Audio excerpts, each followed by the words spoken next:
talking about Trump tariffs and its after effects, and we were started off by saying that Liberation Day started on April 2nd, where Trump introduced 10% tariffs all across the board on 180 countries that do trade with the United States.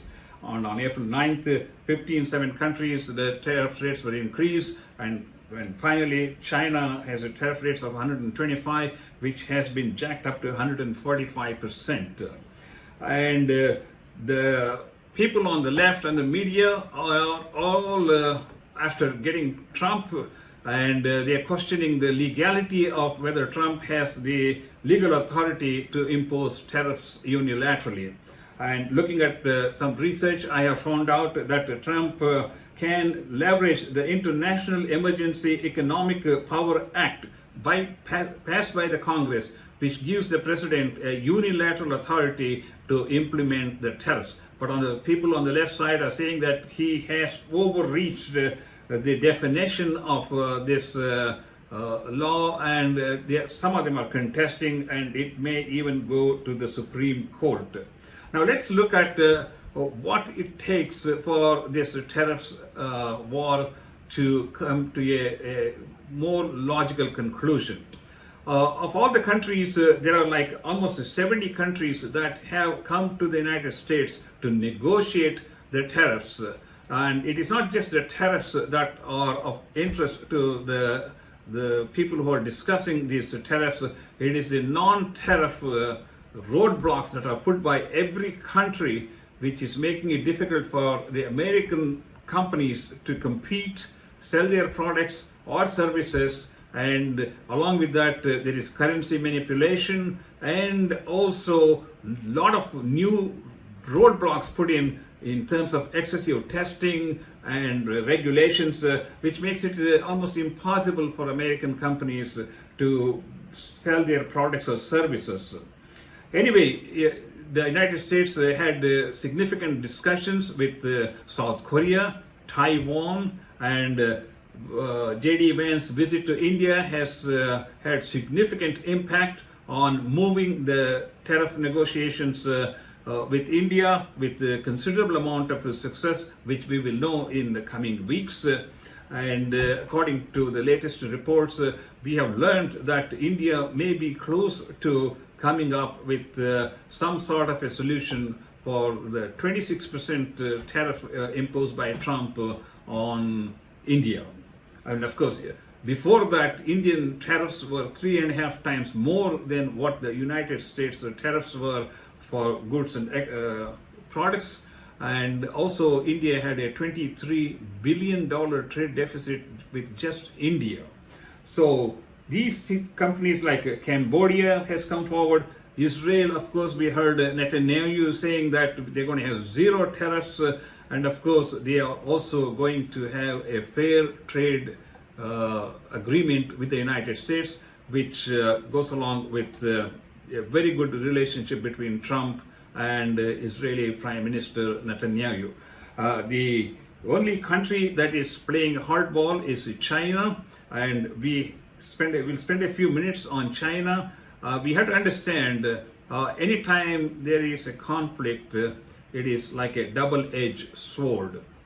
As hard as China would like to act in this tariff war, the China has to understand, the Chinese businesses are understanding, and the Chinese workers are feeling the pinch, because it has had a significant disruption in China's economy, in terms of factory productions, in terms of exports, because majority of the Chinese ships are stranded in the sea, because nobody is taking their supplies from China because of astronomical tariffs.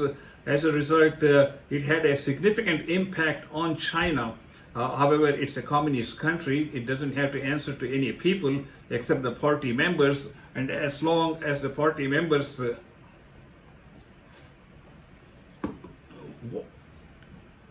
want what they want, and as long as Xi Jinping goes along with that, they may be okay for the time being. But in the long run, China has to understand that They are the worst of the worst when it comes to violating international trade affairs in terms of stealing intellectual property, in terms of doing everything to obstruct the American companies from doing business. In fact, banning many of the American mega tech companies, along with that currency manipulation and lots of roadblocks for companies to compete, plus the tariffs. China is saying that they will come to the negotiation table if we were to reduce the tariffs. I said, why don't they reduce the tariffs? You have to understand, you are the one who needs the American consumer.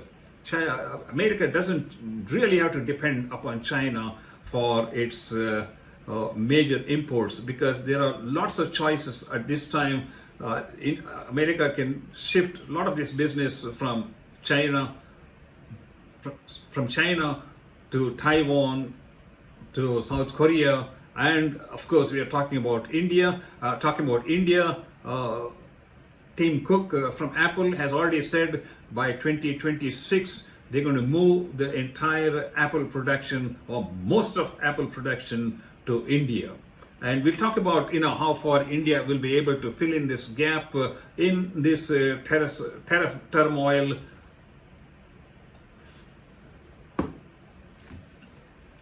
In this tariff turmoil that is going on. And the main question is,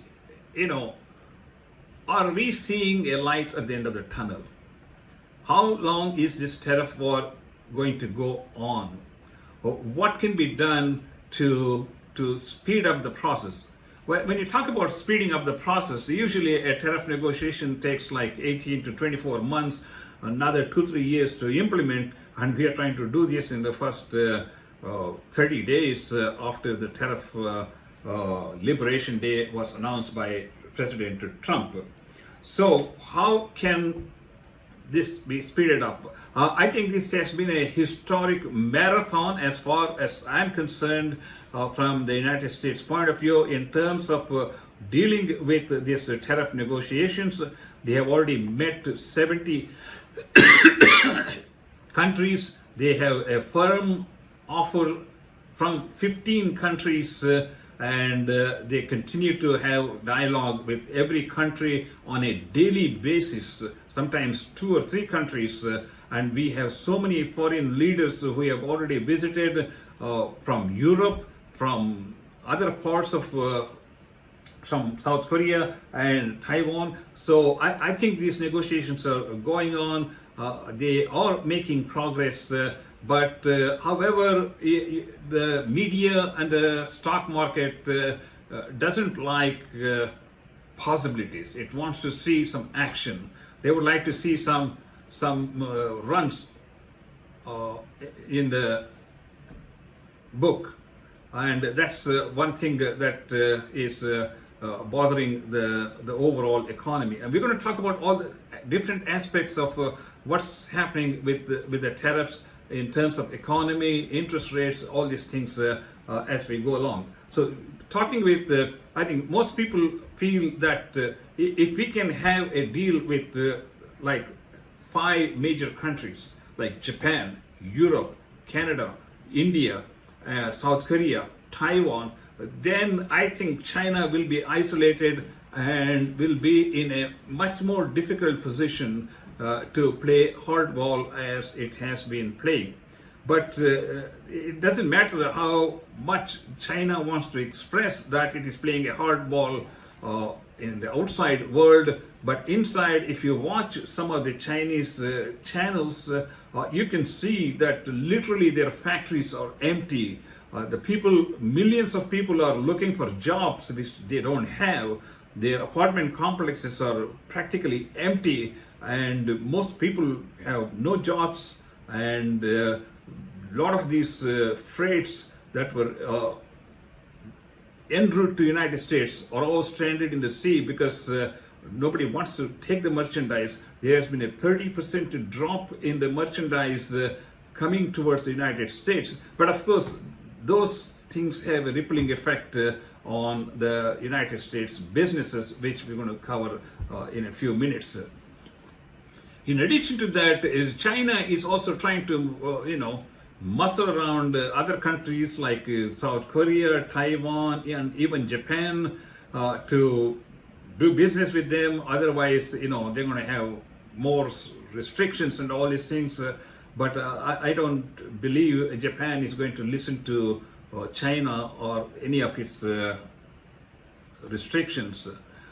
Even the other countries, I think they have to look at and see what is in their best interest in the long run, because they have an opportunity to increase their trade with the United States compared to dealing with China. And it should be pretty obvious, if the United States wants to move $500 billion worth of trade from China to other countries, and all these other countries should be going along with the United States because they can have a fair trade deal with open communications, whereas they're not going to have the same opportunity with China. China is just going to dictate what they say, and you better go along with them, otherwise you're in or out. There's no two-party compromise.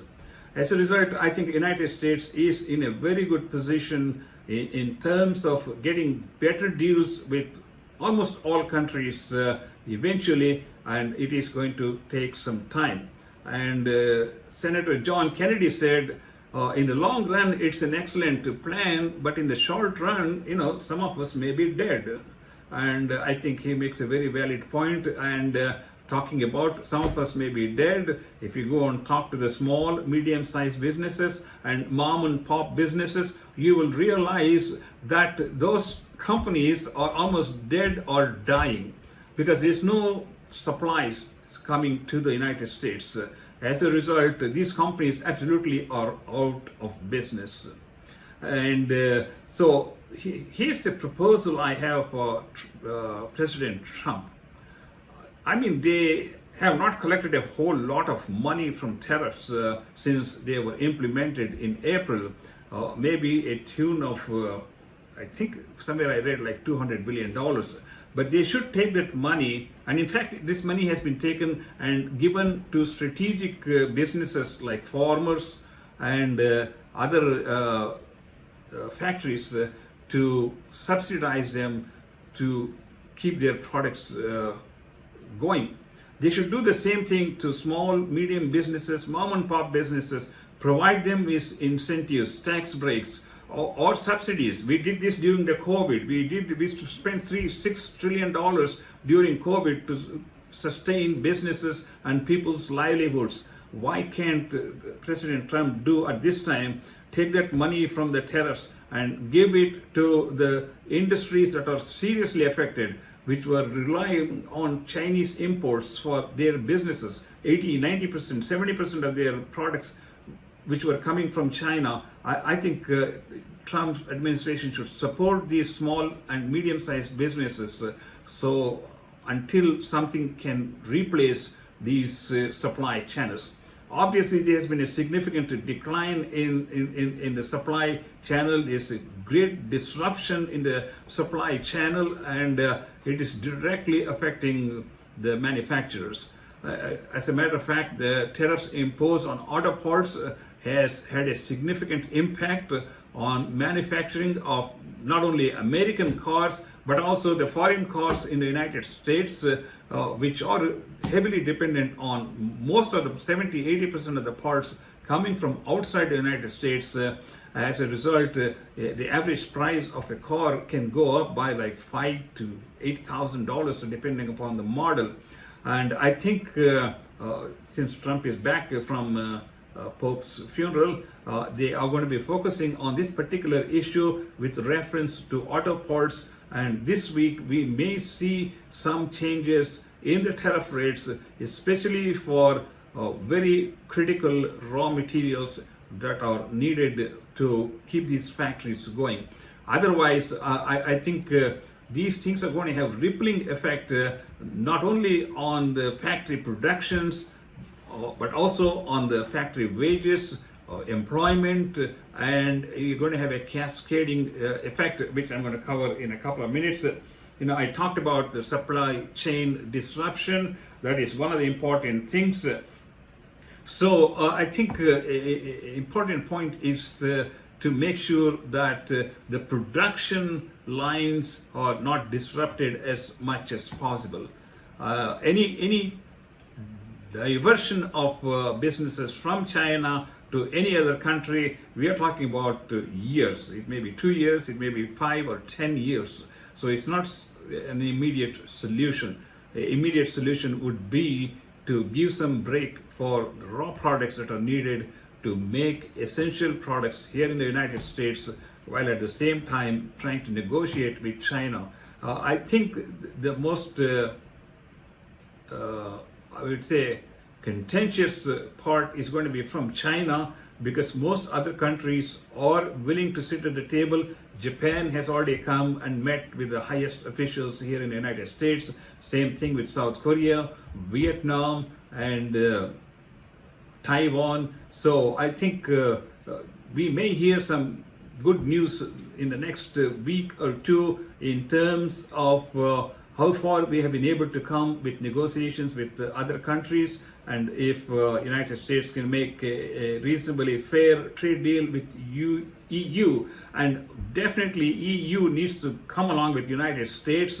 It would be a major disaster for EU to side along with China in this tariff war. It absolutely makes no sense for EU to side with China because they are dependent on China's products just like everybody else. And I think EU should depend on United States, where they have a much bigger stake. They sell like $300 billion worth of goods to the United States, and United States is the largest consumer for European products, and they should keep that in mind rather than what they are importing from China. So they can get these imports from most other countries which are already gearing up to increase their productions so that they can use this opportunity to grab some of the business that is going to fall out of this US and China tariff wars. Let's look at some of the things that economic effects we are going to see with reference to this tariff wars. According to some of the reports, it has been shown that we're going to see a higher consumer prices, a tune of $1,243 in the year 2025. Along with that, the CPI is going to go up, the PPI is going to go up because of the supply chain disruption, and they expect the prices of the ordinary goods to go up by almost 30% by the end of 2025. It is just expected, because if anytime there is a disruption between supply and demand, we are going to see a steep rise in the cost of goods, cost of services, which leads to more unemployment, and it becomes a rippling effect. And some of the economic experts predict that the US GDP may shrink by 1% by the end of 2025. Ironically, the Chinese first quarter GDP was 5.6% when 5.2% was expected, but that is not a true reflection of what is China's economy, because a lot of American companies front-loaded goods from China in the first 3 months to avoid the tariffs, and that might have skewed the numbers. But if you look at on the ground, as I said, the shipments have now in April have come to a significant decrease, like some instances up to 30%. There are a lot of factories which are empty, they're not producing anything, and people are out of jobs. So those are some of the things, and there's a prediction that the chances of recession is almost like 47% because of the recent changes in the tariff wars. And the question is, why did Trump drop the interest rates and the tariff rates quickly on one early morning and brought it down to 10%? We have to understand that this international trade and international businesses are all interlinked. United States is not an isolated country, and even though we are the largest consumers, the United States economy is intricately tied to many other countries. As you know, most other countries export more, billions of dollars more to the United States, as the United States is the largest consumer. As a result, one of the things that has happened is that in the United States, we are using a lot more resources and we are not exporting enough products to offset that. It's almost to a tune of $1 trillion. So every time you're losing $1 trillion every year, that's going to add up to the national deficit, which is standing at 36.6% at this time.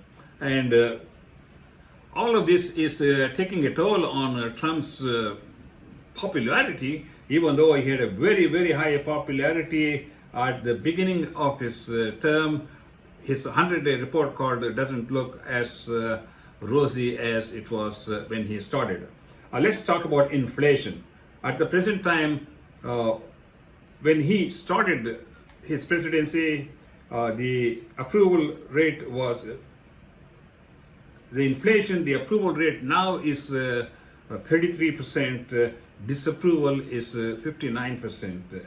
Tariffs. Now we have a 58% disapproval. Economy, same, 56% disapproval rate.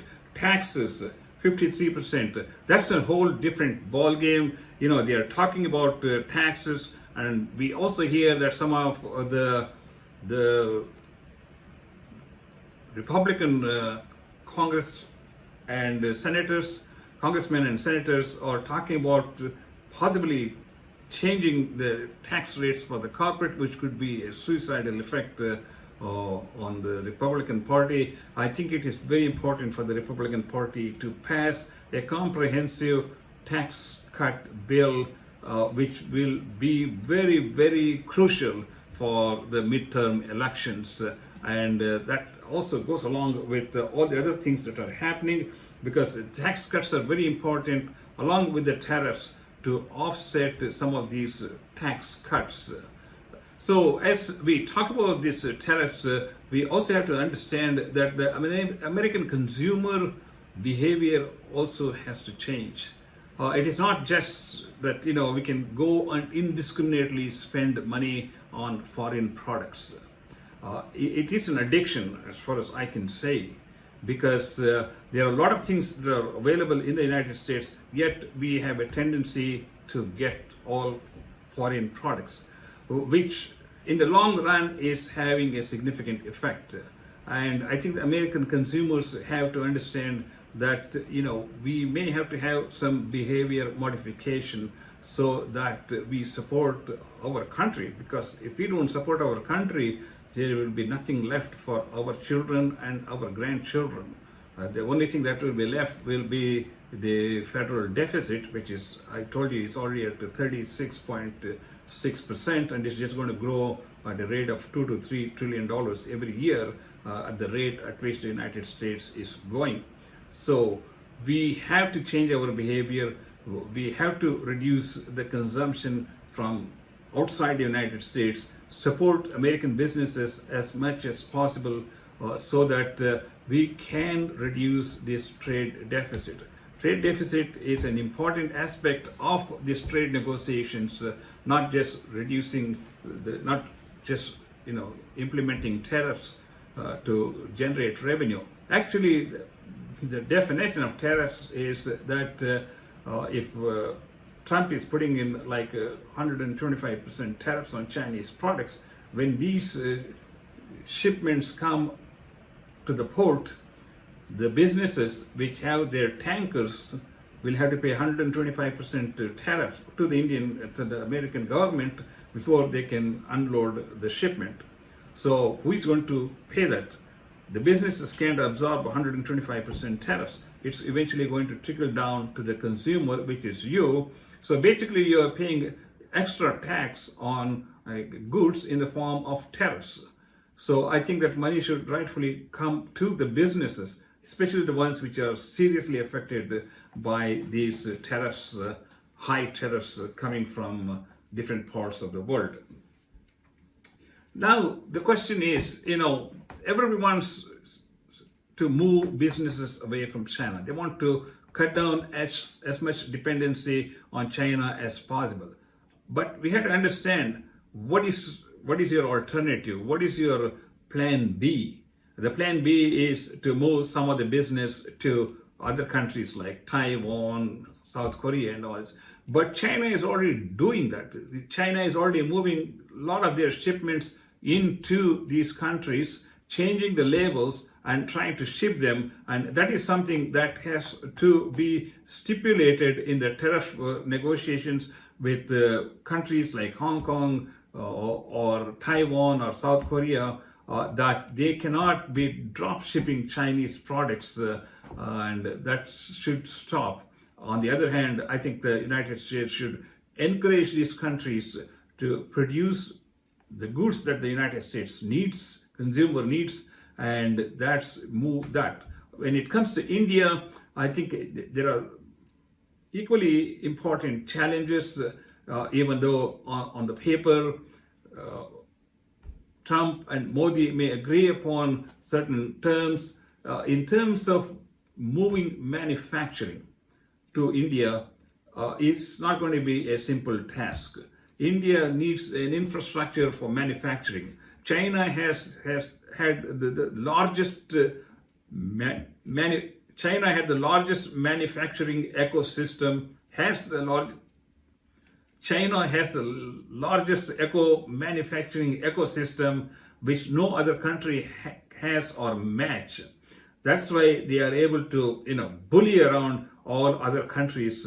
But the other countries don't have to depend on them because, first of all, you can live with many of their products which we import for daily use.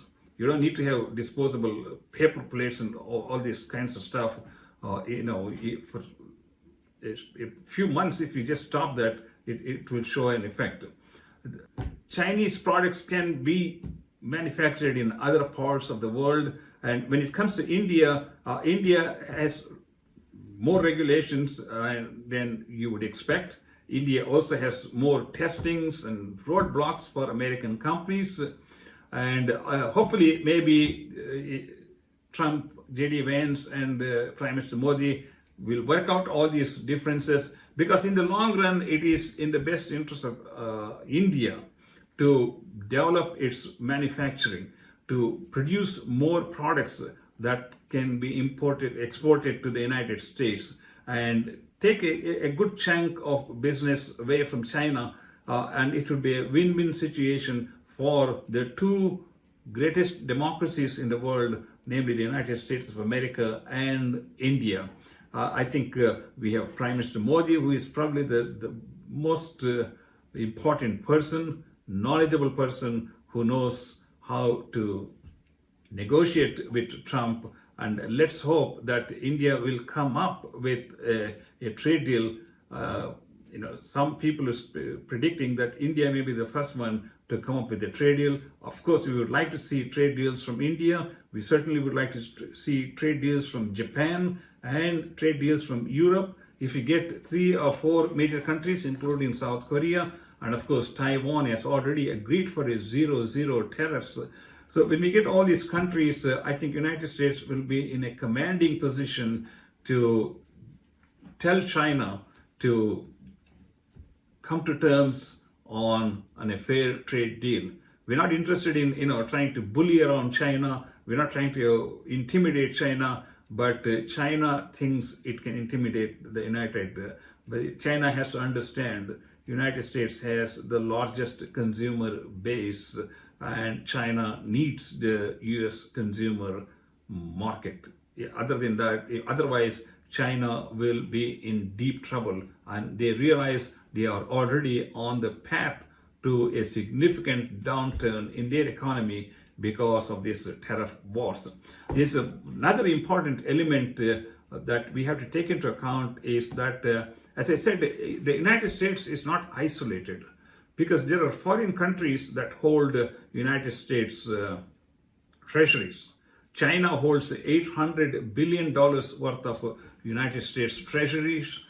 Japan owns $1.1 trillion worth of treasuries. And I'll tell you, there has been a link between an excessive treasury sales which sort of shook the stock market, and that prompted Trump to put a pause on tariffs for 90 days. But it's hard to link these dots, but that was one of the explanations given by the business community, that when there was a very, very significant change in the sale of United States treasuries in the middle of April, suddenly the interest rate jumped up from 4.2 to 4.7%, and that's when I think Trump dropped or paused all the tariffs for 90 days while keeping the base 10% in place. So to summarize some of the things that I have said, economically, I think the tariff war is going to go on for weeks or months. And if you remember, in the first term, Trump's tariff war with China went on for, like 12 to 18 months. It's not something that's going to be resolved, especially when it comes to China. It may take much longer than we are willing to withstand, but I think that something has to be done in order to set the trade balance fairly for all countries. And I'm sure Trump will continue to press this important feature.